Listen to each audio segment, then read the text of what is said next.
സ്വാഗതം ടോപ് 10ലേക്ക്. ശബരിമലയിലെ കൊള്ളയറിഞ്ഞപ്പോൾ ഭക്തർ ചോദിച്ചു, ഹൈക്കോടതി ചോദിച്ചു, ഇന്നിപ്പോൾ സുപ്രീം കോടതിയും ചോദിക്കുന്നു, ദൈവത്തെ പോലും കൊള്ളയടിച്ചില്ലേ എന്ന്.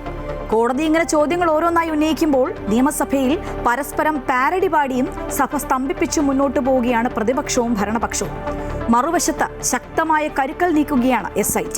മൊഴികളിലെ പൊരുത്തക്കേട് ചൂണ്ടിക്കാട്ടി കടകംപള്ളി സുരേന്ദ്രന് SIT ക്ലീൻ ചിറ്റ് നൽകാൻ വിസമ്മതിക്കുമ്പോൾ മുൻമന്ത്രിക്ക് കുരുക്കുമുറുകുന്നു.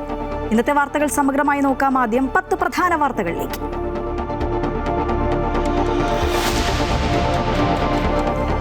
പ്രധാനമന്ത്രി നരേന്ദ്രമോദി നാളെ തലസ്ഥാനത്ത് തിരുവനന്തപുരം കോർപ്പറേഷനിലെ ചരിത്ര വിജയം ആഘോഷിക്കും. വികസന രൂപരേഖ പുറത്തിറക്കും. കേരളത്തിന് അനുവദിച്ച പുതിയ 4 ട്രെയിനുകളുടെ ഉദ്ഘാടനം നിർവഹിക്കും. അതിവേഗ റെയിലിന്റെ പ്രഖ്യാപനവും നാളെ ഉണ്ടായേക്കും.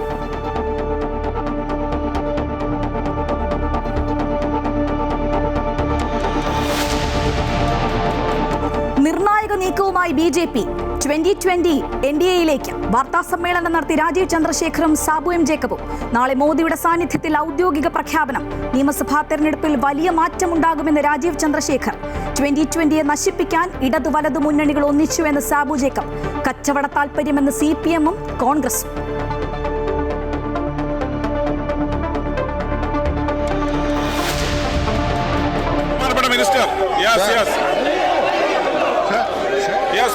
ബഹുമാനപ്പെട്ട മിനിസ്റ്റർ, ബഹുമാനപ്പെട്ട മിനിസ്റ്റർ, സ്വർണം കെട്ടത് ആരപ്പ?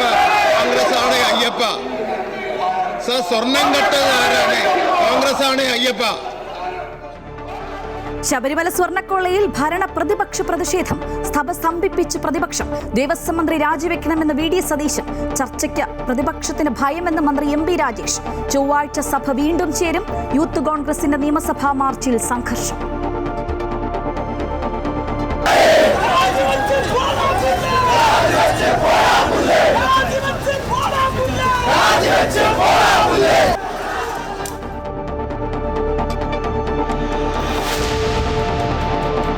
സ്വർണ്ണക്കൊള്ളയിൽ മുൻമന്ത്രി കടകംപള്ളി സുരേന്ദ്രന്റെ മൊഴികളിൽ പൊരുത്തക്കേടെന്ന് SIT. പോറ്റിയുമായി സാമ്പത്തിക ഇടപാടുകൾ ഉണ്ടോ എന്നതിലും പരിശോധന. പോറ്റിയെ കണ്ടിട്ടുണ്ടെന്നും വീട്ടിൽ പോയത് ഒരു തവണ മാത്രമെന്നും കടകംപള്ളി. N. വാസുവിന് സുപ്രീം കോടതിയുടെ രൂക്ഷ വിമർശനം. ദേവസ്വം കമ്മീഷണർ പദവിയിലിരുന്ന ദൈവത്തെ പോലും കൊള്ളയടിച്ചില്ലേ എന്ന് കോടതി. ജാമ്യഹർജി തള്ളി.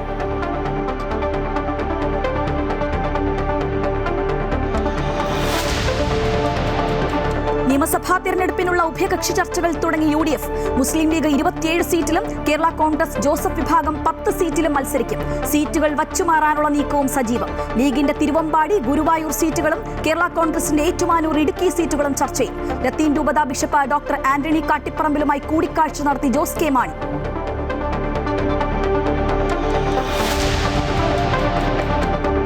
മുൻ മുഖ്യമന്ത്രി ഉമ്മൻചാണ്ടിക്കും മകൻ ചാണ്ടി ഉമ്മനുമെതിരെ രൂക്ഷമായ ആരോപണങ്ങളുമായി മന്ത്രി KB ഗണേഷ് കുമാർ. കുടുംബ തർക്കങ്ങളിൽ മധ്യസ്ഥത വഹിക്കാനെന്ന വ്യാജേന ഇടപെട്ട ചതിച്ചെന്ന വിമർശനം. പ്രശ്നങ്ങൾ പരിഹരിച്ച ശേഷം മന്ത്രിസ്ഥാനത്ത് തിരിച്ചെടുക്കാമെന്ന് പറഞ്ഞ ഉമ്മൻചാണ്ടി പറ്റിച്ചുവെന്നും ഗണേഷ് കുമാർ.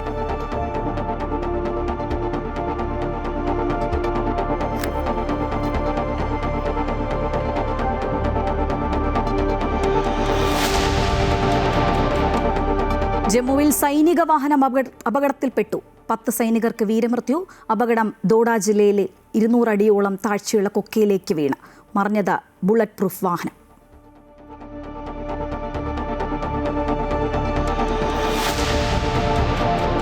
T20 ലോകകപ്പിൽ ബംഗ്ലാദേശ് കളിക്കില്ല. തീരുമാനം ബംഗ്ലാദേശിന്റെ മത്സരം ഇന്ത്യക്ക് പുറത്തേക്ക് മാറ്റണമെന്ന ആവശ്യം ICC തള്ളിയതോടെ ബംഗ്ലാദേശിന് പകരം സ്കോട്ട്ലൻഡ് കളിക്കും.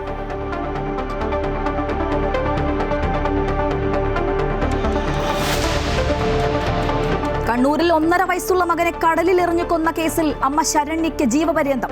1 ലക്ഷം രൂപ പിഴ. തെളിവുകൾ കണ്ടെത്തുന്നതിൽ പോലീസും പ്രോസിക്യൂഷനും വീഴ്ച വരുത്തിയെന്ന് തളിപ്പറമ്പ് അഡീഷണൽ സെഷൻസ് കോടതി. ബസ്സിലെ ലൈംഗിക ആരോപണ കേസിൽ പ്രതി ഷിംജിത വീഡിയോ ചിത്രീകരിച്ചതിൽ മനം നൊന്താണ് ദീപക് ആത്മഹത്യ ചെയ്തതെന്ന് റിമാൻഡ് റിപ്പോർട്ട്. ബസ്സിലെ CCTVയിൽ അസ്വാഭാവികമായി ഒന്നും കണ്ടെത്തിയിട്ടില്ല എന്നും പരാമർശം.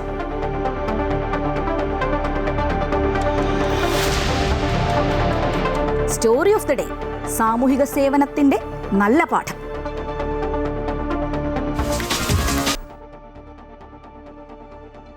തലസ്ഥാനത്തിന്റെ തലവര മാറുമോ? നാളെ അറിയാം. തിരുവനന്തപുരം നഗരത്തിന്റെ വികസന ബ്ലൂ പ്രിന്റ് തയ്യാറാക്കി പ്രധാനമന്ത്രി നാളെ എത്തുന്നുണ്ട്.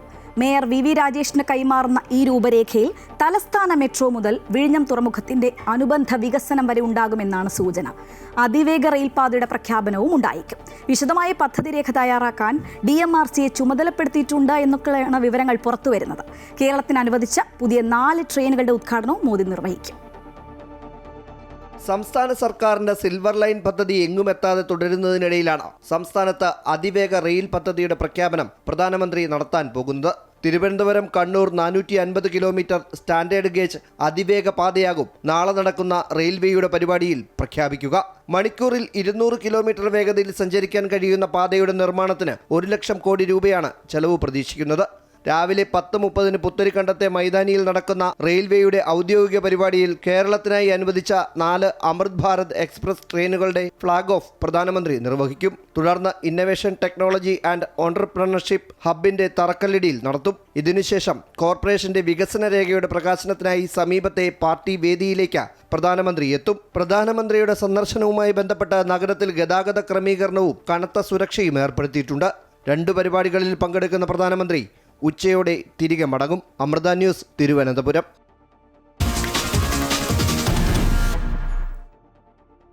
പ്രധാനമന്ത്രിയുടെ വരവിൽ നിരവധി സർപ്രൈസ് പ്രഖ്യാപനങ്ങൾ രാഷ്ട്രീയ കേരളം ഉറ്റുനോക്കുന്നുണ്ട്.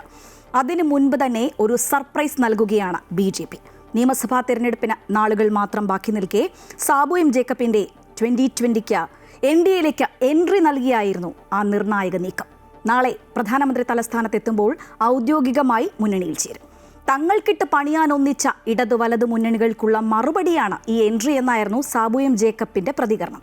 BJPക്ക് സന്തോഷ് ദിവസ് എന്നും NDAയുടെ ജനസ്വാധീനം വർദ്ധിച്ചുവെന്നും രാജീവ് ചന്ദ്രശേഖർ അമൃത വാർത്തകളോടായി പറഞ്ഞു. നിയമസഭാ തെരഞ്ഞെടുപ്പിന് ദിവസങ്ങൾ ശേഷിക്കെ തന്ത്രപൂർവ്വം കരുക്കൾ നീക്കുകയാണ് BJP. പ്രധാനമന്ത്രിയുടെ വരവിന് തൊട്ടുമുമ്പ് രാജീവ് ചന്ദ്രശേഖറുടെ സർപ്രൈസായി 2020 മുന്നണി പ്രവേശനം മാറുകയാണ്. എറണാകുളത്ത് വെച്ച് രാജീവ് ചന്ദ്രശേഖറും സാബു ജേക്കബും ചർച്ചകൾ നടത്തിയിരുന്നു. തുടർന്ന് ഇന്ന് തിരുവനന്തപുരത്ത് മാരാർജി ഭവനിൽ കൂടിക്കാഴ്ച നടത്തി. പിന്നാലെ ഒരുമിച്ച് വാർത്താ സമ്മേളനം. തന്റെ ജീവിതത്തിലെ നിർണായക തീരുമാനമെന്ന് പറഞ്ഞ സാബു എം ജേക്കബ് NDA പ്രവേശനം ഇടതു വലതു മുന്നണികൾക്കുള്ള മറുപടിയാണെന്നും പറഞ്ഞു. 2020 പാർട്ടിയെ സംബന്ധിച്ച് ഏറ്റവും നിർണായകരമായ ഒരു തീരുമാനമായിരുന്നു. ഞങ്ങൾ ഒരുപാട് ആലോചിച്ച് എടുത്തൊരു തീരുമാനമാണ്. കാരണം ഞാനൊരു രാഷ്ട്രീയക്കാരനല്ല, ഞാനൊരു വ്യവസായിയാണ്. രാഷ്ട്രീയത്തിലേക്ക് വരാനായിട്ടുണ്ടായ സാഹചര്യം തന്നെ ഈ ഇവിടുത്തെ LDFും UDFും മാറി മാറി ഭരിച്ച് ഈ കേരളത്തെ കട്ടുമുടിച്ച് ഇവിടെ ഈ നാട് നശിപ്പിക്കുന്ന കണ്ട് മനം മടുത്തിട്ടാണ് ഇതിനൊരു മാറ്റം വരുത്തണം. അതിനു വേണ്ടിയിട്ടാണ് ഞാൻ രാഷ്ട്രീയത്തിലേക്ക് വന്നത്. അതേസമയം 2020 മുന്നണിയുടെ ഭാഗമാകുന്നതോടെ വീണ്ടും NDAയുടെ ജനസ്വാധീനം വർദ്ധിക്കുമെന്നും വികസിത കേരളം നടപ്പാക്കാൻ അതിവേഗത്തിൽ കഴിയുമെന്നും രാജീവ് ചന്ദ്രശേഖർ പറഞ്ഞു.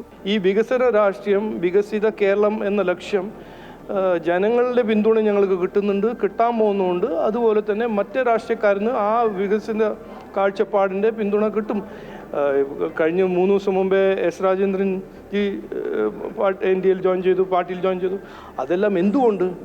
അതൊരു തന്ത്രമൊന്നുമല്ല, അത് ഞങ്ങൾ ചെയ്യുന്നതും കാര്യങ്ങളും ഞങ്ങൾ മുമ്പോട്ട് വയ്ക്കുന്ന കാഴ്ചപ്പാടിൻ്റെ ഒരു സപ്പോർട്ടായിട്ട് അവർ സപ്പോർട്ട് ചെയ്യുന്നു എന്ന് പറയാനാണ് അവർ വരുന്നത്. 2020 മുന്നണിയിലെത്തുമ്പോൾ എറണാകുളത്ത് ഏറെ ഗുണം ചെയ്യുമെന്നാണ് BJPയുടെ കണക്കുകൂട്ടൽ. എന്നാൽ സ്വതന്ത്ര കാഴ്ചപ്പാടുമായി മുന്നോട്ട് പോകുന്ന 2020 ഒരു രാഷ്ട്രീയ മുന്നണിയുടെ ഭാഗമായാലും ജനങ്ങളുടെ സ്വീകാര്യതയിൽ കുറവ് വരില്ല എന്ന് തന്നെയാണ് കണക്കുകൂട്ടുന്നത്. അമൃത ന്യൂസ്, തിരുവനന്തപുരം. സാബു ജേക്കബിന്റെ കച്ചവട താൽപര്യമെന്ന് പറഞ്ഞ 2020 NDA പ്രവേശനത്തിൽ പ്രതിരോധം തീർക്കുകയാണ് CPMും കോൺഗ്രസും. 2020 നനഞ്ഞ പടക്കമെന്ന എറണാകുളം DCC പ്രസിഡന്റ് മുഹമ്മദ് ഷിയാസും BJPയുടെ കേരളത്തിലെ ഏജന്റ് എന്ന CPM ജില്ലാ സെക്രട്ടറി S സതീഷും പ്രതികരിച്ചു. അതിനിടെ കുന്നത്തുനാട് MLA PV ശ്രീനിജൻ ഒരു പ്രഖ്യാപനം നടത്തി. 2020യുടെ ഏതെങ്കിലും പഞ്ചായത്ത് മെമ്പർമാർക്ക് സാബുവിന്റെ വർഗീയ രാഷ്ട്രീയത്തോട് വിയോജിപ്പുണ്ടെങ്കിൽ ധൈര്യമായി സ്ഥലം MLA എന്ന നിലയിൽ തന്നെ സമീപിക്കാമെന്നാണ് അറിയിച്ചിരിക്കുന്നത്. 2020 NDAയുടെ ഭാഗമാകുമെന്ന പ്രഖ്യാപനത്തിന് പിന്നാലെയാണ് കഴിഞ്ഞ തദ്ദേശ തെരഞ്ഞെടുപ്പിലടക്കം 2020യെ എതിർത്തുനിന്ന CPIM കോൺഗ്രസ് നേതാക്കളുടെ പ്രതികരണം. 2020 BJPക്കൊപ്പം ചേരുമെന്ന് തങ്ങൾക്ക് നേരത്തെ തന്നെ മനസ്സിലായിരുന്നുവെന്ന് CPIM ജില്ലാ സെക്രട്ടറി S സതീഷ് പറഞ്ഞു. അഴിമതിക്കെതിരെ എന്നായിരുന്നു 2020 പറഞ്ഞിരുന്നത്. രാജ്യം കണ്ട ഏറ്റവും വലിയ അഴിമതി നടത്തിയ BJPക്കൊപ്പമാണ് ഇപ്പോൾ 2020 ചേർന്നത്. BJPയുടെ ഏജന്റാണ് സാബു ജേക്കബ് എന്നും CPIM ആരോപിച്ചു. യഥാർത്ഥത്തിൽ BJPയുടെ ഏജന്റാണ് സാബു ജേക്കബ് എന്നുള്ളതാണ് യാഥാർത്ഥ്യം.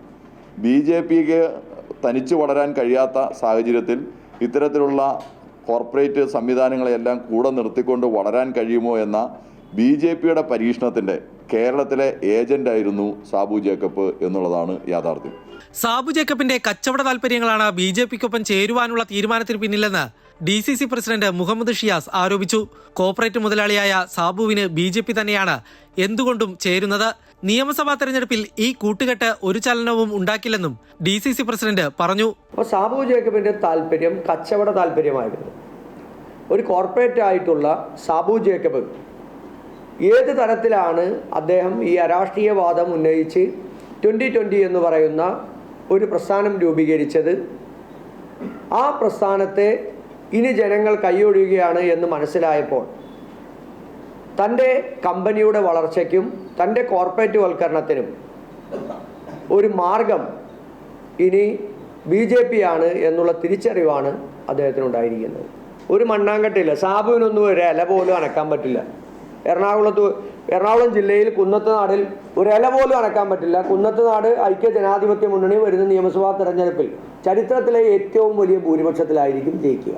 2020 എന്ന രാഷ്ട്രീയ പ്രസ്ഥാനത്തിന്റെ അധോഗതി ഇതോടെ ആരംഭിച്ചിരിക്കുന്നതായി കുന്നത്തുനാട് MLA PV ശ്രീനിജൻ പ്രതികരിച്ചു. സാബുവിന്റെ വർഗീയ രാഷ്ട്രീയത്തോട് വിയോജിപ്പുണ്ടെങ്കിൽ 2020യുടെ ഏതെങ്കിലും പഞ്ചായത്ത് മെമ്പർമാർക്ക് തന്നെ സമീപിക്കാമെന്നും PV ശ്രീനിജൻ പറഞ്ഞു. ഇത്തരം ബാന്ധവങ്ങളൊന്നും ഇനി വില പോകില്ലെന്ന് ജനം ഇപ്പോൾ തന്നെ വലിയ അസംതൃപ്തി 2020യിലെ രാഷ്ട്രീയ കക്ഷി. ഇപ്പോൾ ബെന്നി ജോസഫ് അവരുടെ സംസ്ഥാന കോർഡിനേറ്ററിൽ ഒരാളായിരുന്നു ബെന്നി ജോസഫ്. ഇന്ന് പരസ്യമായിട്ട് സാബുവിൻ്റെ തീരുമാനം തള്ളി പറഞ്ഞിരിക്കുന്നു. കേരളത്തിലെ 2020 പ്രസ്ഥാനത്തെ സ്നേഹിക്കുന്ന ഒട്ടനവധി ആളുകൾ ഇത്തരത്തിൽ സാബു ജേക്കബ് എടുത്ത തീരുമാനത്തിനെ തള്ളി പറഞ്ഞിട്ടുണ്ട്. അമൃത ന്യൂസ്, കൊച്ചി.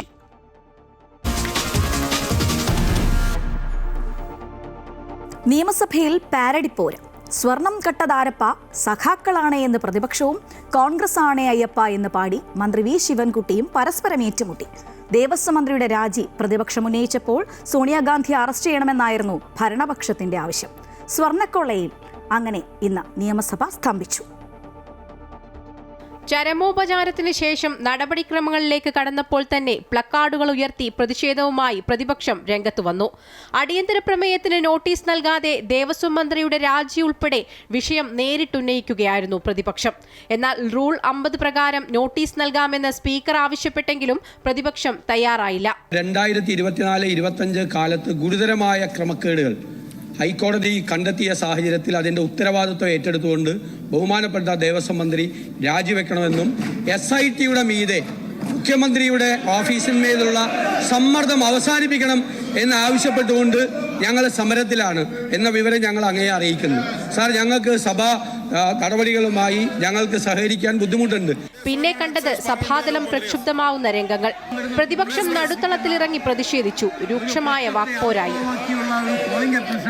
ഞാൻ ഈ സഭയുടെ ശ്രദ്ധയിൽ കൊണ്ടുവരാൻ ശ്രമിക്കുന്ന തൊഴിലുറപ്പ് പദ്ധതി സംരക്ഷിക്കുക. സഭയിൽ ചർച്ചയ്ക്ക് തയ്യാറാകാത്ത പ്രതിപക്ഷത്തിന്റെ ഭീരുത്വമാണ് വെളിവാകുന്നതെന്ന് ഭരണപക്ഷം തിരിച്ചടിച്ചു.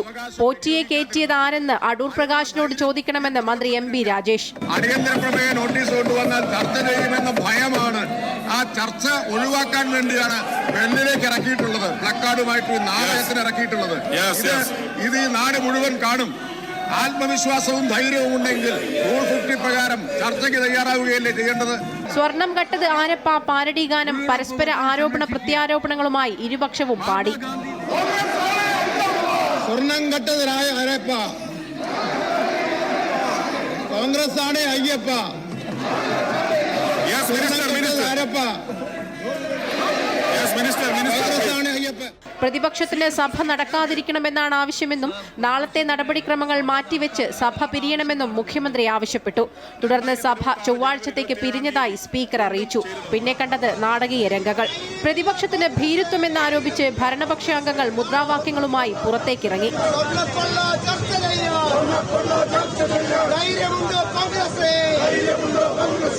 പ്രതിപക്ഷവും പ്ലക്കാർഡുകളുമായി സഭയ്ക്ക് പുറത്തിറങ്ങി പ്രതിഷേധിച്ചു.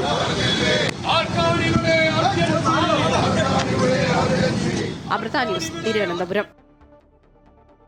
ശബരിമല സ്വർണ്ണക്കൊള്ളയിൽ സോണിയാഗാന്ധിയുടെ വീട്ടിൽ റെയ്ഡ് നടത്തണമെന്നും അറസ്റ്റ് ചെയ്യണമെന്നും പറഞ്ഞ മന്ത്രി വി ശിവൻകുട്ടിക്ക് ഷാഫി പറമ്പിൽ എംപിയുടെ മറുപടി ഇതാണ്. ഫോട്ടോ കണ്ടതിന്റെ പേരിലാണെങ്കിൽ പിണറായി വിജയന്റെ വീട്ടിലാണ് ആദ്യം റെയ്ഡ് നടത്തേണ്ടത് എന്നായിരുന്നു പ്രതികരണം. ഇന്നൊരു മന്ത്രി എഴുന്നേറ്റ് നിന്നിട്ട് പറയാ സോണിയാഗാന്ധിയുടെ വീട് റെയ്ഡ് ചെയ്യണം എന്നുള്ളൊരു മന്ത്രി എഴുന്നേറ്റ് നിന്നിട്ട് അവിടെ പ്രസംഗിക്കുക.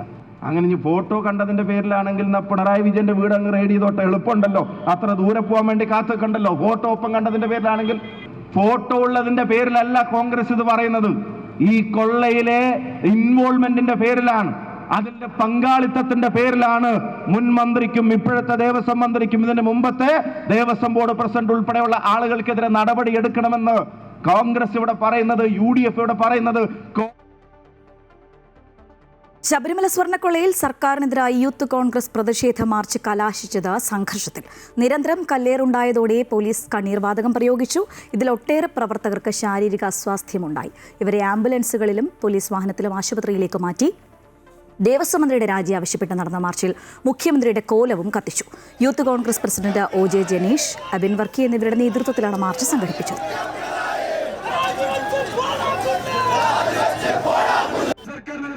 ശക്തമായ സമര പോരാട്ടങ്ങളിലേക്ക് യൂത്ത് കോൺഗ്രസ് തെരുവിലേക്ക് ഇറങ്ങുകയാണ്. ഭരണഘടനയെ ലംഘിക്കുന്നവർ, ഭരണഘടനയെ തള്ളിപ്പറയുന്നവർ, വർഗീയത പറയുന്ന മന്ത്രിമാർ, ആ മന്ത്രിമാരെയും വെച്ചുകൊണ്ടാണ് നിങ്ങൾ ഈ നിയമസഭാ സമ്മേളനം മുന്നോട്ട് പോകാൻ ഉദ്ദേശിക്കുന്നതെങ്കിൽ സതീച്ചെറിയാൻ അടക്കമുള്ള മന്ത്രിമാർ, ഇത്തരത്തിൽ വർഗീയ പരാമർശം നടത്തുന്നവർ, അവർ രാജിവെച്ച് ഒഴിയുക തന്നെ വേണമെന്നാണ് യൂത്ത് കോൺഗ്രസിനോട് സൂചിപ്പിക്കാനായിട്ടുള്ളത്. പ്രിയമുള്ളവരെ, ഈ സംസ്ഥാനത്തിനകത്ത് മുഖ്യമന്ത്രി പിണറായി വിജയൻ പറയുന്ന വർഗീയതയ്ക്ക് കുടപിടിക്കുന്ന ചില നേതാക്കന്മാരുണ്ട്.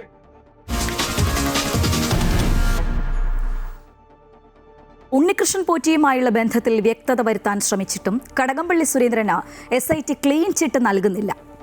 മൊഴികളിലെ പൊരുത്തക്കേട് ചൂണ്ടിക്കാട്ടുകയാണ് അന്വേഷണ സംഘം. കൂടുതൽ തെളിവുകൾ പുറത്തു വന്നതോടെ കളങ്കമില്ലാത്ത മനുഷ്യനായാണ് പോറ്റിയെ കണ്ടതെന്നും ഒരു തവണ മാത്രമാണ് പോറ്റിയുടെ വീട്ടിൽ പോയതെന്നുമാണ് മന്ത്രിയുടെ പുതിയ വിശദീകരണം.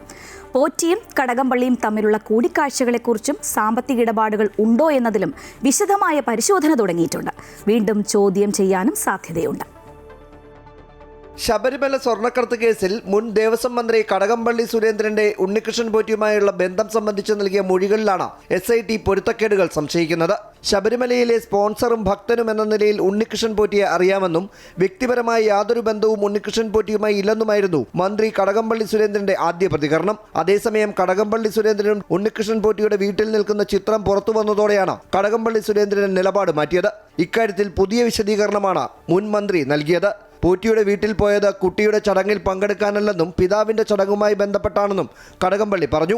അന്ന് ഉണ്ണികൃഷ്ണൻ പോറ്റിയിൽ നിന്നും യാതൊരു സമ്മാനങ്ങളും കൈപ്പറ്റിയില്ല. പോറ്റി കളങ്കിതനായിരുന്നു എന്ന ബോധ്യമില്ലായിരുന്നുവെന്നും കടകംപള്ളി സുരേന്ദ്രൻ പറഞ്ഞു. ഞാൻ സ്വകാര്യമായിട്ട് പോയിട്ടുള്ളതല്ല, രഹസ്യമായിട്ട് പോയിട്ടുള്ളതല്ല. ഞാൻ മന്ത്രി എന്നുള്ള നിലയിൽ മന്ത്രി സഞ്ചരിക്കുന്ന വാഹനത്തിൽ എൻ്റെ ഗൺമാനോടൊപ്പം പോയിട്ടുള്ളതാണ്. കുട്ടിയുടെ ഫംഗ്ഷനല്ല, അവിടുത്തെ കുട്ടിയുടെ അപ്പൂപ്പൻ്റെ അല്ലെന്നുണ്ടെങ്കിൽ പോറ്റിയുടെ അച്ഛൻ പോറ്റിയുടെ എന്തോ തരത്തിലോ ഒന്നുകിൽ സപ്തതിയാകാം, അല്ലെങ്കിൽ 84 വയസ്സാകാം, അല്ലെങ്കിൽ നവതിയാകാം, എനിക്ക് അതും കൃത്യമായിട്ട് അറിയാമല്ല. ആ ഫംഗ്ഷന് വേണ്ടിയിട്ടാണ് പോയത്. ആ സന്ദർഭത്തിലാണ്. അതേസമയം ഉണ്ണികൃഷ്ണൻ പോറ്റിയുമായി യാതൊരു ബന്ധവുമില്ലെന്ന് ആവർത്തിക്കുമ്പോഴും അന്വേഷണ സംഘത്തിന്റെ സംശയ നിഴലിൽ തന്നെയാണ് കടകംപള്ളി സുരേന്ദ്രൻ. കൂടിക്കാഴ്ചകൾ നടന്നതായി പോറ്റിയുടെ മൊഴിയുണ്ട്. അടുപ്പത്തിന്റെ പേരിൽ പോറ്റിയുടെ സ്പോൺസർഷിപ്പ് പരിപാടികൾക്ക് കടകംപള്ളി സുരേന്ദ്രൻ ശുപാർശ ചെയ്തിട്ടുണ്ടോ എന്നും സാമ്പത്തിക ഇടപാടുകളടക്കം നടന്നിട്ടുണ്ടോ എന്നുമാണ് അന്വേഷണ സംഘം പരിശോധിക്കുന്നത്. സാമ്പത്തിക ഇടപാടുകൾ സംബന്ധിച്ച് എൻഫോഴ്സ്മെന്റ് ഡയറക്ടറേറ്റും പരിശോധന തുടരുകയാണ്. അമൃത ന്യൂസ്, തിരുവനന്തപുരം. ഹൈക്കോടതിക്ക് പിന്നാലെ സുപ്രീം കോടതിയും ഇന്ന് ആ ചോദ്യം ഉന്നയിച്ചു. ദൈവത്തെപ്പോലും കൊള്ളയടിച്ചില്ലേ എന്ന്. ശബരിമലയിലെ സ്വർണ്ണപ്പാളികൾ വീണ്ടും സ്വർണം പൂശിയത് എന്തിനെന്നും ആരാഞ്ഞു. ചോദ്യങ്ങളെല്ലാം ഉന്നയിച്ചത് ദേവസ്വം കമ്മീഷണറായിരുന്ന N വാസുവിന്റെ ജാമ്യം പരിഗണിച്ചപ്പോഴാണ്. കോടതി ഒടുവിൽ ജാമ്യം തള്ളുകയും ചെയ്തു. ജാമ്യം നിഷേധിച്ച ഹൈക്കോടതി ഉത്തരവിനെതിരെയാണ് N വാസു സുപ്രീം കോടതിയിൽ അപ്പീൽ നൽകിയത്. അന്വേഷണത്തിലെ പ്രധാന നടപടികളും തെളിവ് ശേഖരണവും ഉൾപ്പെടെ പൂർത്തിയായതിനാൽ ഇനി തന്റെ കസ്റ്റഡി അനിവാര്യമല്ലെന്നായിരുന്നു N വാസുവിന്റെ പ്രധാന വാദം. പ്രായവും ആരോഗ്യസ്ഥിതിയും പരിഗണിച്ച് ജാമ്യം നൽകണമെന്ന അപ്പീലാണ് സുപ്രീം കോടതി തള്ളിയത്. ജസ്റ്റിസ് ദീപാങ്കർ ദത്ത് അധ്യക്ഷനായ ബെഞ്ചാണ് അപ്പീൽ തള്ളിയത്. ദൈവത്തെ കൊള്ളയടിച്ചില്ലേ എന്ന് സുപ്രീം കോടതി ചോദിച്ചു. എന്നാൽ കൊള്ള നടക്കുന്ന സമയത്ത് താൻ കമ്മീഷണർ മാത്രമായിരുന്നു എന്നായിരുന്നു വാസുവിന്റെ വാദം. എന്നാൽ കവർച്ച സമയത്ത് ഉത്തരവാദിത്തപ്പെട്ട ചുമതലയിലുള്ള ആൾ ഈ വിധമാണ് പെരുമാറേണ്ടത് എന്ന് കോടതി ചോദിച്ചു. SIT N വാസുവിന്റെ ജാമ്യാപേക്ഷ എതിർത്തല്ലോ എന്ന് ചൂണ്ടിക്കാട്ടിയ കോടതി കേസിൽ കോടതി ഇടപെടുന്നില്ലെന്ന് അറിയിച്ചുകൊണ്ടാണ് ജാമ്യാപേക്ഷ തള്ളിയത്. 72 ദിവസമായി ജയിലിൽ കഴിയുകയാണ് N വാസു. അതേസമയം ജാമ്യത്തിനായി വാസുവിന് കീഴ്ക്കോടതികളെ സമീപിക്കാമെന്നും സുപ്രീം കോടതി അറിയിച്ചു. N വാസുവിനായി സീനിയർ അഭിഭാഷകൻ ഷാജി P ചാലിയാണ് ഹാജരായത്. News desk Amrita TV. Sabarimala സ്വർണ്ണക്കൊള്ളയിൽ മുൻ അഡ്മിനിസ്ട്രേറ്റീവ് ഓഫീസർ മുരാരി ബാബുവിന് ജാമ്യം കിട്ടുമോ? നാളെ അറിയാം. ഹർജിയിൽ വിധി നാളെയാണ്. കൊല്ലം വിജിലൻസ് കോടതിയിൽ വാദം പൂർത്തിയായിട്ടുണ്ട്. റിമാൻഡ് കാലാവധി 90 ദിവസം പിന്നിട്ടിട്ടും പ്രത്യേക അന്വേഷണ സംഘം കുറ്റപത്രം സമർപ്പിക്കാത്ത സാഹചര്യത്തിലാണ് മുരാരി ബാബു ജാമ്യ ഹർജി നൽകിയത്. അതിനിടെ തന്ത്രി കണ്ഠര രാജീവരെ SIT ഇന്ന് വീണ്ടും ചോദ്യം ചെയ്തു. ദ്വാരപാലക ശില്പക്കേസിലും കട്ടിളപ്പാളി കേസിലും ഒരുമിച്ച് അറസ്റ്റ് ചെയ്യപ്പെട്ട മുരാരി ബാബുവിന്റെ റിമാൻഡ് കാലാവധി 90 ദിവസം പിന്നിട്ടിരിക്കുകയാണ്. എന്നാൽ ഇതുവരെയും SIT ഇടക്കാല കുറ്റപത്രം പോലും സമർപ്പിച്ചിട്ടില്ല. ഈ സാഹചര്യം ചൂണ്ടിക്കാട്ടിയാണ് കൊല്ലം വിജിലൻസ് കോടതിയിൽ മുരാരി ബാബു 2 ജാമ്യ ഹർജികൾ സമർപ്പിച്ചത്. സ്വാഭാവിക ജാമ്യം അനുവദിക്കണമെന്നാണ് പ്രതിഭാഗത്തിന്റെ ആവശ്യം. മുരാരി ബാബുവിന് ജാമ്യം ലഭിക്കാനുള്ള സാധ്യത ഏറെയെന്നാണ് സൂചന. അങ്ങനെയെങ്കിൽ ശബരിമല സ്വർണ്ണക്കൊള്ള കേസിൽ ആദ്യം ജയിൽ മോചിതനാകുന്ന ആളായി മുരാരി ബാബു മാറും. ഇത് പ്രത്യേക അന്വേഷണ സംഘത്തിന് വലിയ തിരിച്ചടിയാകുമെന്നാണ് നിയമവൃത്തങ്ങൾ വിലയിരുത്തുന്നത്. ഇതിനിടെ കേസിലെ മുഖ്യപ്രതിയായ ഉണ്ണികൃഷ്ണൻ പോറ്റിക്ക് നേരത്തെ ദ്വാരപാലക ശില്പക്കേസിൽ വിജിലൻസ് കോടതി ജാമ്യം അനുവദിച്ചിരുന്നു. എന്നാൽ കട്ടിളപ്പാളി കേസിൽ റിമാൻഡ് തുടരുന്നതിനാൽ പോറ്റി ജയിൽ മോചിതനായിരുന്നില്ല. SIT കുറ്റപത്രം സമർപ്പിക്കുന്നതിൽ ഉണ്ടായിരിക്കുന്ന കാലതാമസം വലിയ വിമർശനങ്ങൾക്കാണ് ഇടയാക്കിയിരിക്കുന്നത്. വരും ദിവസങ്ങളിൽ മറ്റു പ്രതികളും റിമാൻഡ് കാലാവധി ചൂണ്ടിക്കാട്ടി ജാമ്യ ഹർജികളുമായി കോടതിയെ സമീപിക്കാനാണ് സാധ്യത. അതേസമയം തന്ത്രി കണ്ഠരര് രാജീവരെ വിജിലൻസ് കോടതിയിൽ ഹാജരാക്കി. കൂടുതൽ ചോദ്യം ചെയ്യുന്നതിനായി SIT സമർപ്പിച്ച കസ്റ്റഡി അപേക്ഷ പരിഗണിച്ച കോടതി 1 ദിവസത്തേക്കാണ് തന്ത്രിയെ പ്രത്യേക അന്വേഷണ സംഘത്തിന്റെ കസ്റ്റഡിയിൽ വിട്ടത്. തന്ത്രി സമർപ്പിച്ച ജാമ്യ ഹർജി 28-ന് കോടതി പരിഗണിക്കും. അമൃത ന്യൂസ്, കൊല്ലം. തിരഞ്ഞെടുപ്പ് അടുത്തതോടെ കരുതലോടെയാണ് UDF ക്യാമ്പിൽ നീക്കങ്ങൾ. ഉഭയകക്ഷി ചർച്ചകളൊക്കെ കാലേ കൂട്ടി തുടങ്ങി. എന്തായാലും കൂടുതൽ സീറ്റുകൾ ചോദിച്ച് കോൺഗ്രസിനെ സമ്മർദ്ദത്തിലാക്കേണ്ട എന്നാണ് മുസ്ലിം ലീഗിന്റെയും കേരള കോൺഗ്രസ് ജോസഫ് വിഭാഗത്തിന്റെയും തീരുമാനം. ലീഗ് 27 സീറ്റിലും കേരള കോൺഗ്രസ് 10 സീറ്റിലും മത്സരിക്കും. സീറ്റുകൾ വച്ചുമാറണമെന്ന ആവശ്യം സജീവമായുണ്ട്. ലീഗിന്റെ തിരുവമ്പാടി, ഗുരുവായൂർ സീറ്റുകളും കേരള കോൺഗ്രസിന്റെ ഏറ്റുമാനൂർ, ഇടുക്കി സീറ്റുകളും ചർച്ചയിലുണ്ട്. ജനുവരി അവസാനത്തോടെ ഘടകകക്ഷികളുമായുള്ള സീറ്റ് ചർച്ചകൾ പൂർത്തിയാക്കാനാണ് UDFന്റെ തീരുമാനം. മുസ്ലിം ലീഗും RSPയും CMPയുമായുള്ള 1ാം ഘട്ട ചർച്ചകൾ നടന്നു. കേരള കോൺഗ്രസുമായി 2 ദിവസം കഴിഞ്ഞാണ് ചർച്ച. കൂടുതൽ സീറ്റ് വേണമെന്ന ആവശ്യം മുസ്ലിം ലീഗും കേരള കോൺഗ്രസുമാണ് മുന്നോട്ട് വെക്കുന്നത്. എന്നാൽ ഇക്കാര്യത്തിൽ അനാവശ്യ പിടിവാശി കാട്ടില്ല. കോൺഗ്രസിനെ കൂടുതൽ സമ്മർദ്ദത്തിലാക്കേണ്ട എന്നാണ് ഇരു പാർട്ടികളുടെയും തീരുമാനം. കഴിഞ്ഞ തവണ മത്സരിച്ച സീറ്റുകളുടെ എണ്ണം തന്നെയാകും ഇക്കുറിയും. ലീഗ് 27 സീറ്റുകളിലും കേരള കോൺഗ്രസ് 10 സീറ്റുകളിലും മത്സരിക്കും. എന്നാൽ സീറ്റുകൾ വച്ചുമാറണമെന്ന ആവശ്യം കോൺഗ്രസിലും ഘടകകക്ഷികളിലും ഉയരുന്നുണ്ട്. ലീഗിന്റെ തിരുവമ്പാടിയും ഗുരുവായൂരും അടക്കമുള്ള സീറ്റുകൾ കോൺഗ്രസിന് നൽകാൻ തയ്യാറാണ്. പകരം തെക്കൻ ജില്ലകളിൽ ജയസാധ്യതയുള്ള സീറ്റുകളാണ് ലീഗ് ആവശ്യപ്പെടുന്നത്. എന്നാൽ കേരള കോൺഗ്രസിൽ നിന്ന് ഏറ്റുമാനൂരും ഇടുക്കിയും വേണമെന്ന ആവശ്യം കോൺഗ്രസ് ഉന്നയിക്കുന്നുണ്ട്. പക്ഷേ കോട്ടയത്തുള്ള സീറ്റുകൾ വച്ചുമാറേണ്ടതില്ല എന്നാണ് കേരള കോൺഗ്രസിന്റെ നിലപാട്. തിരുവനന്തപുരം സെൻട്രൽ വേണമെന്ന ആവശ്യം CMP മുന്നോട്ട് വെച്ചിട്ടുണ്ട്. കഴിഞ്ഞ തവണ മത്സരിച്ച 2 സീറ്റുകളാണ് ഇക്കുറി CMP ആവശ്യപ്പെടുന്നത്. കഴിഞ്ഞ തവണ മത്സരിച്ചതുപോലെ 5 സീറ്റുകൾ RSP ആവശ്യപ്പെടുന്നുണ്ടെങ്കിലും സീറ്റുകൾ വച്ചുമാറണമെന്ന ചർച്ചകളും പുരോഗമിക്കുകയാണ്. അമൃത ന്യൂസ്, തിരുവനന്തപുരം. കേരള കോൺഗ്രസ് എമ്മിന്റെ മുന്നണി മാറ്റക്കാര്യത്തിൽ ചെയർമാൻ പരസ്യ നിലപാട് അറിയിച്ചിട്ടും പരാതികളും ചർച്ചകളും തീരുന്നില്ല. എന്നാൽ ജില്ലാതല സ്റ്റിയറിംഗ് കമ്മിറ്റിയിൽ മുന്നണി മാറ്റം ഉണ്ടാകാത്തതിൽ വിമർശനം ഉയർന്നു എന്ന പ്രചരണങ്ങളെ തള്ളുകയാണ് ജില്ലാ പ്രസിഡന്റ് ലോപ്പസ് മാത്യു. LDFന്റെ മധ്യമേഖലാ ജാഥ, നിയമസഭാ തെരഞ്ഞെടുപ്പ് മുന്നൊരുക്കം തുടങ്ങിയവയിൽ മാത്രമാണ് ചർച്ചകൾ നടന്നത് എന്നാണ് അദ്ദേഹം അറിയിച്ചിരിക്കുന്നത്.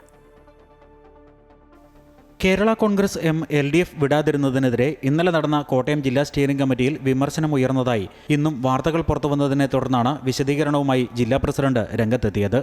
കേരള കോൺഗ്രസ് ഇടതുമുന്നണി വിടണമായിരുന്നുവെന്നും UDFിലേക്ക് ചേക്കേറാനുള്ള അവസരം നേതാക്കൾ നഷ്ടപ്പെടുത്തിയെന്നും വിമർശനം ഉയർന്നതായാണ് വാർത്തകൾ വന്നത്. എന്നാൽ അത്തരം ചർച്ചകളൊന്നും ഉണ്ടായിട്ടില്ലെന്നും ജോസ് കെ മാണി ക്യാപ്റ്റനായുള്ള LDF മധ്യമേഖലാ ജാഥയുടെയും നിയമസഭാ തെരഞ്ഞെടുപ്പിന്റെയും മുന്നൊരുക്കങ്ങൾ സംബന്ധിച്ചും KM മാണിയുടെ ജന്മദിനമായ ജനുവരി 30 കാരുണ്യദിനമായി ആചരിക്കുന്നത് സംബന്ധിച്ചും മാത്രമാണ് ചർച്ചകൾ ഉണ്ടായിട്ടുള്ളതെന്നും ജില്ലാ പ്രസിഡന്റ് പ്രൊഫസർ ലോപ്പസ് മാത്യു പറഞ്ഞു. കേരള കോൺഗ്രസും ഇടതുപക്ഷ മുന്നണി വിട്ട് UDF ചേക്കേറണമെന്ന ചർച്ച ഇന്നലെ കോട്ടയത്ത് സ്റ്റിയറിംഗ് കമ്മിറ്റി ഉണ്ടായി എന്ന് പറയുന്ന വാർത്ത പച്ച നുണയാണ്. അങ്ങനെ ഒരു ചർച്ച ഇവിടെ ഉണ്ടായിട്ടില്ല. ചർച്ച ഉണ്ടായത് ശ്രീമാൻ ജോസ് കെ മാണി നയിക്കുന്ന മധ്യമേഖലാ ജാഥ വിജയിപ്പിക്കാൻ സംബന്ധിച്ച് മാത്രമാണ്. അങ്ങനെ നടന്ന കാര്യത്തിൽ നേരെ വിപരീതമായി മുന്നണി മാറ്റ ചർച്ച ഉണ്ടായി എന്ന് പറയുന്ന വാർത്തകൾ അടിസ്ഥാനരഹിതവും സത്യവിരുദ്ധവുമാണ്. ഇതിന് ഘടകവിരുദ്ധമായി വീണ്ടും മുന്നണി മാറ്റ ചർച്ചകളുമായി വരുന്ന ചില ദുഷ്ട ലാക്കോടെ ചെയ്യുന്ന കാര്യമാണ്. അത് പാർട്ടിയെയും ഇടതുപക്ഷ മുന്നണിയെയും അതിൻ്റെ ശേഷി കുറയ്ക്കാനുള്ള നടപടിയായിട്ടാണ് കാണേണ്ടി വരുന്നത്. കേരള കോൺഗ്രസ് എമ്മിനെതിരെ തുടർച്ചയായി അടിസ്ഥാനരഹിതമായ പ്രചരണങ്ങൾ ഉയർത്തിക്കൊണ്ടുവരുന്നത് പാർട്ടിയെയും മുന്നണിയെയും ദുർബലപ്പെടുത്താനുള്ള നീക്കങ്ങളുടെ ഭാഗമാണെന്നും അദ്ദേഹം പറഞ്ഞു. അതേസമയം കഴിഞ്ഞ നാളുകളിൽ ഉണ്ടായ മുന്നണിമാറ്റ വിവാദം പാർട്ടിക്ക് പ്രതിസന്ധി ഉണ്ടാക്കിയെന്നും ചില മാധ്യമങ്ങളാണ് അത്തരം നീക്കങ്ങൾക്ക് പിന്നിലെന്നും ഇന്നലെ ചേർന്ന സ്റ്റിയറിംഗ് കമ്മിറ്റി വിലയിരുത്തി. അതോടൊപ്പം തദ്ദേശ തെരഞ്ഞെടുപ്പിൽ കേരള കോൺഗ്രസും വിജയം പ്രതീക്ഷിച്ചിരുന്ന ചില സ്ഥലങ്ങളിൽ LDFിലെ ചില ഘടകകക്ഷികളുടെ വോട്ട് കുറഞ്ഞതായും ഇതുമൂലം കേരള കോൺഗ്രസ് എം സ്ഥാനാർത്ഥികൾ പരാജയപ്പെട്ടുവെന്നും യോഗം വിലയിരുത്തി. അമൃത ന്യൂസ്, കോട്ടയം. തിരഞ്ഞെടുപ്പ് പ്രമാണിച്ച് പല കൂടിക്കാഴ്ചകളും ചർച്ചകളും ഒക്കെ നടക്കുന്നുണ്ട്. ലത്തീൻ സഭയുമായി ജോസ് കെ മാണിയും ഇന്ന് അനുനയ നീക്കം നടത്തി. കൊച്ചി രൂപത ആസ്ഥാനത്തെത്തിയാണ് ബിഷപ്പ് ഡോക്ടർ ആന്റണി കാട്ടിപ്പറമ്പിലുമായി കൂടിക്കാഴ്ച നടത്തിയത്. എന്നാൽ സന്ദർശനത്തിൽ രാഷ്ട്രീയമില്ലെന്നായിരുന്നു ജോസ് കെ മാണിയുടെ പ്രതികരണം. നിയമസഭാ തെരഞ്ഞെടുപ്പ് അടുത്തിരിക്കുന്ന സാഹചര്യത്തിലാണ് ജോസ് കെ മാണി കൊച്ചി രൂപത ആസ്ഥാനത്തെത്തി ബിഷപ്പുമായി കൂടിക്കാഴ്ച നടത്തിയത്. 1 മണിക്കൂറോളം കൂടിക്കാഴ്ച നീണ്ടു. പ്രഭാത ഭക്ഷണം കൂടി കഴിച്ചാണ് ജോസ് കെ മാണി മടങ്ങിയത്. JB കോശി കമ്മീഷൻ റിപ്പോർട്ട്, ഭിന്നശേഷി അധ്യാപക നിയമനം, വന്യജീവി ആക്രമണം തുടങ്ങിയ വിഷയങ്ങളിലാണ് ക്രൈസ്തവ സഭകൾ ആശങ്കകൾ അറിയിച്ചിരിക്കുന്നത്. ഈ വിഷയങ്ങളെല്ലാം ഇന്ന് ചർച്ചയായെന്നാണ് സൂചന. എന്നാൽ രാഷ്ട്രീയം ചർച്ചയായിട്ടില്ലെന്ന് ജോസ് കെ മാണി പ്രതികരിച്ചു. ഇവിടെ ഞാൻ വന്നത് പ്രധാനമായും പിതാവിൻ്റെ സ്ഥാനാരോപണവുമായി ബന്ധപ്പെട്ട് എനിക്ക് വരാൻ പറ്റിയില്ല.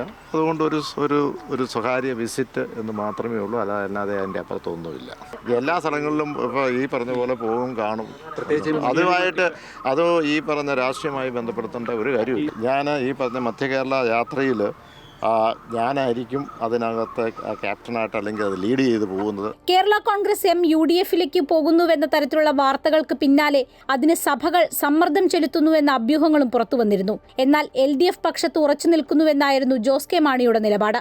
LDF വിടാത്തതിന്റെ കാരണങ്ങൾ ബോധ്യപ്പെടുത്താനും സർക്കാരുമായി സഭയ്ക്കുള്ള അതൃപ്തി നീക്കാനും ജോസ് കെ മാണി ശ്രമിക്കുന്നുവെന്നാണ് സൂചന. അതേസമയം രാഷ്ട്രീയ ചർച്ചകൾ നടന്നിട്ടില്ലെന്ന് ബിഷപ്പ് പ്രതികരിച്ചു.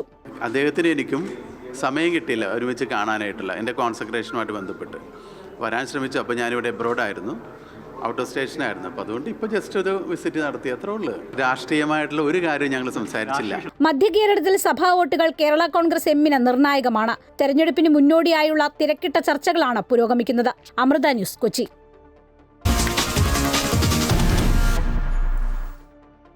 ഉമ്മൻചാണ്ടിയെ ചതിച്ചത് ഗണേഷ് കുമാർ ആണെന്ന ചാണ്ടി ഉമ്മന്റെ പ്രസ്താവനയ്ക്ക് മറുപടിയുമായി മന്ത്രി KB ഗണേഷ് കുമാർ. ഉമ്മൻചാണ്ടിക്കെതിരെ ആഞ്ഞടിച്ചായിരുന്നു മറുപടി. തന്നെ ചതിച്ചു, ദ്രോഹിച്ചു, കുടുംബം ഇല്ലാതാക്കി, മന്ത്രിസ്ഥാനത്തും പറ്റിച്ചു തുടങ്ങിയ ആരോപണങ്ങളാണ് ഉന്നയിച്ചത്. തെരഞ്ഞെടുപ്പ് മുന്നിൽ കണ്ടാണ് ചാണ്ടി ഉമ്മന്റെ പ്രസ്താവനയെന്നും ഗണേഷ് കുമാർ ആരോപിച്ചു. പത്തനാട് മാങ്കോട് നടന്ന പൊതുസമ്മേളനത്തിലാണ് ചാണ്ടി ഉമ്മൻ സോളാർ കേസിൽ ഉമ്മൻചാണ്ടിയെ ചതിച്ചതും ദ്രോഹിച്ചതും മന്ത്രി KB ഗണേഷ് കുമാറാണെന്ന് പറഞ്ഞത്. ഇതിന് മറുപടിയായാണ് താനല്ല തന്നെ ഉമ്മൻചാണ്ടിയാണ് ചതിച്ചതെന്ന് മന്ത്രി ഗണേഷ് കുമാർ പറഞ്ഞത്. മധ്യസ്ഥത പറയാൻ വന്ന് തന്റെ കുടുംബം തകർക്കുകയും മക്കളെ തന്നിൽ നിന്ന് വേർപിരിക്കുകയും ചെയ്തത് ഉമ്മൻചാണ്ടിയാണെന്നും അദ്ദേഹം പറഞ്ഞു. ഉമ്മൻചാണ്ടി എന്നെ ദ്രോഹിച്ചതിന് കുഴപ്പമൊന്നുമില്ല.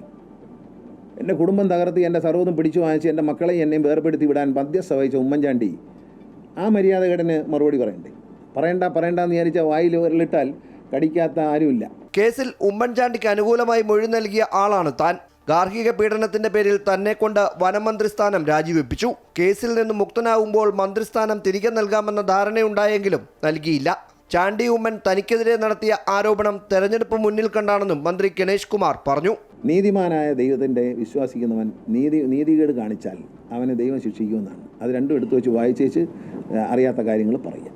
CBI എന്നോട് ചോദിച്ച ചോദ്യത്തിന് ഞാൻ കൊടുത്ത മൊഴി ആർക്കാണെങ്കിലും പരിശോധിക്കാം. ഉമ്മൻചാണ്ടി ഇത്തരത്തിലുള്ളൊരു പ്രവൃത്തി ചെയ്യുന്ന ആളല്ല എന്ന് എൻ്റെ അച്ഛൻ എന്നോട് പറഞ്ഞു മരിക്കുന്നതിന് മുമ്പ്. ഞങ്ങൾ അങ്ങനെ വിശ്വസിക്കുന്നു എന്ന് പറഞ്ഞ മൊഴിയാണ് എൻ്റെ. എനിക്ക് കള്ളം പറയേണ്ട കാര്യമൊന്നുമില്ല. അതേസമയം ഗണേഷ് കുമാർ തന്റെ മനസ്സാക്ഷിയോട് ചോദിക്കട്ടെ എന്നും കൂടുതൽ പറയാനില്ലെന്നും ചാണ്ടി ഉമ്മനും പ്രതികരിച്ചു. അമൃത ന്യൂസ്, തിരുവനന്തപുരം.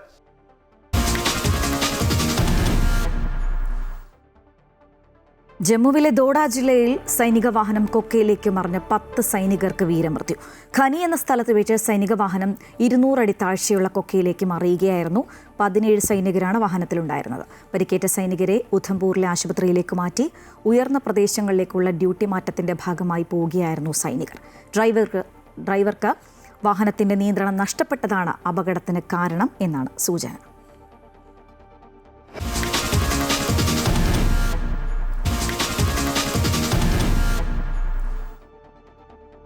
ബംഗ്ലാദേശ് T20 ലോകകപ്പിൽ കളിക്കില്ല. ബംഗ്ലാദേശിന്റെ ഗ്രൂപ്പ് ഘട്ട മത്സരങ്ങൾ ഇന്ത്യക്ക് പുറത്തേക്ക് മാറ്റണമെന്ന ബംഗ്ലാദേശ് ക്രിക്കറ്റ് ബോർഡിന്റെ ആവശ്യം ICC അംഗീകരിക്കാത്തതിനെ തുടർന്നാണ് തീരുമാനം. ടൂർണമെന്റിന്റെ ഷെഡ്യൂളിൽ മാറ്റം വരുത്താനാകില്ല എന്ന് ബുധനാഴ്ച ചേർന്ന ICC ബോർഡ് യോഗം തീരുമാനിച്ചിരുന്നു. 16 അംഗങ്ങളിൽ 14 പേരും വേദി മാറ്റണമെന്ന ബംഗ്ലാദേശിന്റെ അപേക്ഷയ്ക്ക് എതിരായാണ് യോഗത്തിൽ വോട്ട് ചെയ്തത്. ബംഗ്ലാദേശും പാകിസ്ഥാനും മാത്രമാണ് അനുകൂലമായി വോട്ട് ചെയ്തത്. പങ്കെടുക്കുന്ന കാര്യത്തിൽ അന്തിമ തീരുമാനം അറിയിക്കാൻ ICC ഇന്നുവരെ BCCക്ക് സമയം അനുവദിച്ചിരുന്നു. ബംഗ്ലാദേശ് പിന്മാറിയാൽ സ്കോട്ട്ലൻഡിനെ ഉൾപ്പെടുത്താനാണ് ICCയുടെ തീരുമാനം. ഇന്ത്യയും ശ്രീലങ്കയും ചേർന്ന് ആതിഥേയത്വം വഹിക്കുന്ന T20 ലോകകപ്പ് ടൂർണമെന്റ് ഫെബ്രുവരി 7 മുതലാണ് ആരംഭിക്കുന്നത്. സന്തോഷ് ട്രോഫി ഫുട്ബോളിൽ കേരളത്തിന് വിജയത്തുടക്കം. ആദ്യ മത്സരത്തിൽ പഞ്ചാബിനെ പരാജയപ്പെടുത്തി. 1 ഗോൾ പിന്നിട്ട് നിന്ന ശേഷം 3 ഗോൾ തിരിച്ചടിച്ചാണ് കേരളം ജയിച്ചു കയറിയത്. മുഹമ്മദ് അജ്സൽ കേരളത്തിനായി ഇരട്ട ഗോളുകൾ നേടി. മത്സരം ആരംഭിച്ചതു മുതൽ ഇരു ടീമുകളും മികച്ച മുന്നേറ്റങ്ങളുമായി കളം നിറഞ്ഞു. പന്തടക്കത്തിൽ കേരളം മുന്നിൽ നിന്നുവെങ്കിലും ആദ്യം വലകുലുക്കിക്കൊണ്ട് പഞ്ചാബാണ് ഞെട്ടിച്ചത്. രണ്ടാം പകുതിയിൽ ഉണർന്നു കളിച്ച കേരളം രണ്ടാം പകുതിയുടെ തുടക്കത്തിൽ തന്നെ സമനില ഗോൾ നേടി. 58-62 മിനിറ്റുകളിലാണ് മുഹമ്മദ് അജ്സൽ കേരളത്തിനായി വലകുലുക്കിയത്.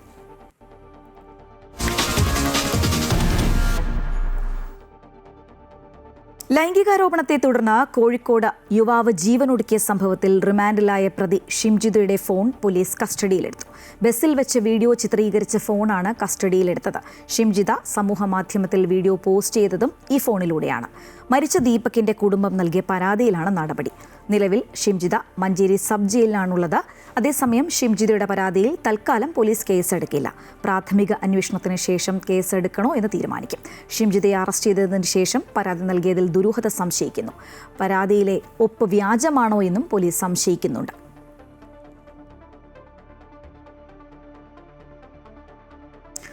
കണ്ണൂരിൽ 1.5 വയസ്സുകാരനെ കടലിൽ എറിഞ്ഞു കൊന്ന കേസിൽ അമ്മ ശരണ്യയ്ക്ക് ജീവപര്യന്തം. 1 ലക്ഷം രൂപയും കോടതി വിധിച്ചു. തളിപ്പറമ്പ് അഡീഷണൽ സെഷൻസ് കോടതിയാണ് വിധി പറഞ്ഞത്. ശരണ്യയും ആൺ സുഹൃത്തും ഒന്നിച്ച് താമസിക്കാനാണ് കുഞ്ഞിനെ കൊന്നത് എന്നാണ് കേസ്. 2020 ഫെബ്രുവരി 17-നാണ് ശരണ്യ 1.5 വയസ്സുകാരനായ മകൻ വിയാനെ തൈൽ കടൽ തീരത്തെ പാറയിലെറിഞ്ഞ് കൊലപ്പെടുത്തിയത്. നാട്ടുകാരും പോലീസും നടത്തിയ തിരച്ചിലിനൊടുവിൽ ശരണ്യയുടെ വീട്ടിൽ നിന്ന് 50 മീറ്റർ അകലെയുള്ള കടൽ ഭിത്തിയിൽ മൃതദേഹം കണ്ടെത്തുകയായിരുന്നു. 2020 ഫെബ്രുവരി 17-നാണ് ശരണ്യ 1.5 വയസ്സുകാരനായ മകൻ വിയാനെ തയ്യിൽ കടൽ തീരത്തെ പാറയിൽ എറിഞ്ഞു കൊലപ്പെടുത്തിയത്. നാട്ടുകാരും പോലീസും നടത്തിയ തെരച്ചിലിനൊടുവിൽ ശരണ്യയുടെ വീട്ടിൽ നിന്നും 50 മീറ്റർ അകലെയുള്ള കടൽ ഭിത്തിയിൽ മൃതദേഹം കണ്ടെത്തുകയായിരുന്നു. സംഭവത്തിൽ കുട്ടിയുടെ അച്ഛൻ പ്രണവിനെതിരെ ശരണ്യയുടെ ബന്ധു പോലീസിൽ പരാതി നൽകി. ശരണ്യക്കെതിരെ പ്രണവും പോലീസിനെ സമീപിച്ചു. ഇതോടെ ഇരുവരെയും കസ്റ്റഡിയിലെടുത്ത പോലീസ് ചോദ്യം ചെയ്യലിനൊടുവിലാണ് ശരണ്യയാണ് കൊലയാളിയെന്ന് കണ്ടെത്തിയത്. കാമുകനൊപ്പം ജീവിക്കാൻ വേണ്ടിയാണ് മകനെ കൊന്നത് എന്നാണ് ശരണ്യ പറഞ്ഞത്. കേസിൽ ശരണ്യയ്ക്ക് ജീവപര്യന്തം ശിക്ഷയാണ് ഇപ്പോൾ കോടതി വിധിച്ചത്. ജീവപര്യന്തം തടവും 1 ലക്ഷം രൂപ ഫൈനുമാണ് കോടതി വിധിച്ചിട്ടുള്ളത്. ആ 1 ലക്ഷം രൂപ ഈ ശരണ്യയുടെ, അതായത് 1-ാം പ്രതിയുടെ ഭർത്താവ് പ്രണവിന് കൊടുക്കാനാണ് കോടതി വിധിയിൽ പ്രസ്താവിച്ചിട്ടുള്ളത്. 2-ാം പ്രതിയും ശരണ്യയുടെ കാമുകനുമായിരുന്ന നിതിനെ തെളിവുകളുടെ അഭാവത്തിൽ കോടതി വെറുതെ വിട്ടിരുന്നു. ഗൂഢാലോചന, കുറ്റകൃത്യം ചെയ്യാനുള്ള സഹായം, പ്രേരണ എന്നീ കുറ്റാരോപണങ്ങൾ തെളിയിക്കാനായില്ല എന്ന് കോടതി കണ്ടെത്തി. ഇക്കാര്യത്തിൽ പ്രോസിക്യൂഷനും പോലീസിനും വീഴ്ച പറ്റിയെന്നും കോടതി നിരീക്ഷിച്ചു. Taliparamba additional sessions judge KN പ്രശാന്താണ് ശിക്ഷ വിധിച്ചത്.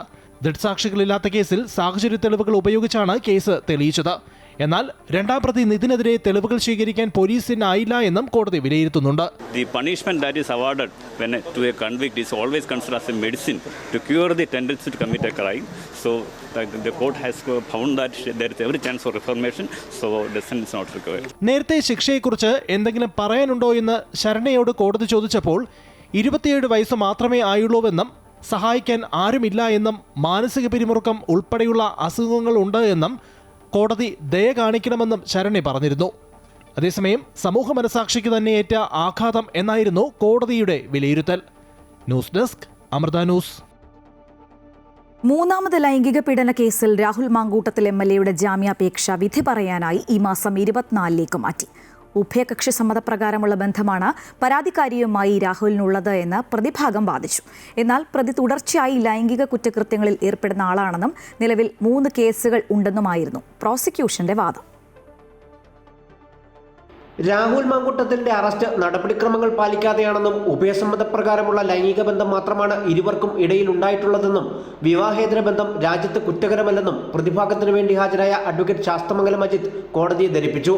രാഹുലും പരാതിക്കാരിയും തമ്മിലുള്ള ചാറ്റ് വിവരങ്ങൾ ഉൾപ്പെടെ ഡിജിറ്റൽ തെളിവുകളും ഹാജരാക്കി. രാഹുലിന്റെ കുറ്റസമ്മത മൊഴി രേഖപ്പെടുത്തിയത് രാഹുൽ അന്വേഷണത്തോട് സഹകരിച്ചതിന്റെ തെളിവാണ്. പരാതിക്കാരി ഗർഭസ്ഥ ശിശുവിന്റെ DNA ടെസ്റ്റ് നടത്തിയത് രാഹുലുമായുള്ള ബന്ധം തുടരാൻ താൽപ്പര്യമുള്ളതിനാലാണെന്നും പ്രതിഭാഗം കോടതിയിൽ വാദിച്ചു. എന്നാൽ ജാമ്യാപേക്ഷയെ പ്രോസിക്യൂഷൻ ശക്തമായി എതിർത്തു.